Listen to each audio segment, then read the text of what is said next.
Topic 4. Lesson 5. Jesus and Humanity. The dusty streets of Galilee buzzed with anticipation as the sun climbed higher into the azure sky. Word had spread like wildfire. Jesus of Nazareth, the teacher, healer, and miracle worker, was passing through their town. His reputation preceded him. He was not like the scribes or Pharisees. His words carried an authority that stirred hearts, and his actions revealed a power that defied earthly understanding. Those who had encountered him whispered of wonders too incredible to believe. The blind seeing for the first time, the lame leaping with joy, and even the dead brought back to life. From every corner of the region, people gathered. Farmers abandoned their plows, wiping the dirt from their hands as they hurried toward the commotion. Merchants left their goods behind, hastily closing their stalls. Mothers cradled their children, clutching them tightly as they pushed through the throng. The streets were alive with hope, wonder, and desperation. Some came out of curiosity, others in need, and a few simply drawn by the promise of something, someone, greater than themselves. As Jesus walked among them, his disciples tried in vain to form a protective barrier. "Stand back! Give him room!" Peter called out, but it was no use.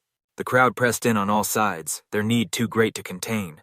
Hands reached out, trembling and calloused, desperate for a touch, a blessing, or even the faintest brush of his garment. And Jesus did not recoil. Instead, he stopped often, turning to meet the pleading eyes that sought his attention.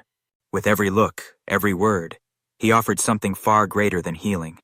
He offered understanding, as though he could see past the surface of their pain and into their very souls. Amid the chaos, a woman stood at a distance, her heart pounding. For 12 years, she had lived with an affliction that drained her body and marked her as unclean. The doctors had taken her money, but left her no better. Society had cast her aside, treating her as an outcast unworthy of touch or companionship. Yet here she was, trembling on the edge of the crowd, drawn to this man who seemed to embody the compassion she had longed for. Her thoughts raced. If I can only touch his cloak, I will be healed. It was a fragile hope, but it was all she had left. Summoning her courage, she pressed forward, weaving her way through the sea of bodies. Her breath caught as she reached out, her fingers brushing the hem of his garment. In that instant, a power surged through her, warm and overwhelming. Her body, once frail and weary, felt whole again. Tears streamed down her face as she realized the pain that had plagued her for years was gone. She tried to slip away unnoticed, but Jesus stopped abruptly. Turning, he scanned the crowd, his voice steady but insistent. "Who touched me?" The disciples exchanged bewildered glances. "Master," Peter said, "the crowd is pressing against you from all sides. How can you ask who touched you?" But Jesus' gaze was unwavering. He knew. The woman, unable to hide, fell to her knees before him. Her voice shook as she confessed. "It was me. I touched you because I believed, and I am healed." Jesus knelt beside her, his eyes soft with compassion. "Daughter," he said, his voice gentle yet firm, "your faith has healed you. Go in peace and be freed from your suffering." The crowd fell silent, awestruck by what they had witnessed. This man possessed not only the power to heal, but the humility to stop for one person, the compassion to address her as daughter. Later, as the sun dipped low on the horizon, Jesus climbed a small hill. The crowd followed, settling on the grass to listen. His voice carried across the fields, calm yet commanding, like a melody that demanded attention. "Blessed are the poor in spirit," he began, "for theirs is the kingdom of heaven. Blessed are those who mourn, for they shall be comforted. Blessed are the meek, for they shall inherit the earth." His words were like water to parched souls. The broken and forgotten leaned in, their faces softening as they realized they were not invisible to him.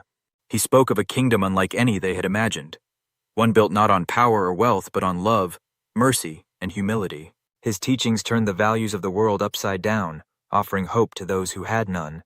As the day wore on, the crowd grew hungry. A young boy stepped forward, clutching a small bundle of bread and fish. His offering was meager, barely enough for one family, let alone thousands.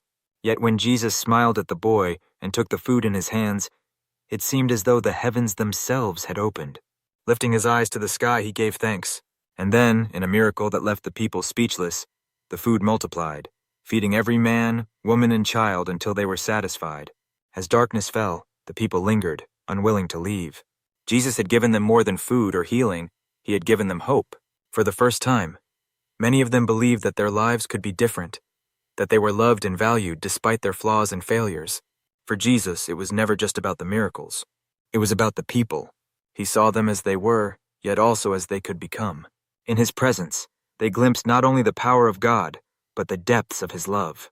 And in that love, they found the courage to believe, in him, in themselves, and in the possibility of a world transformed.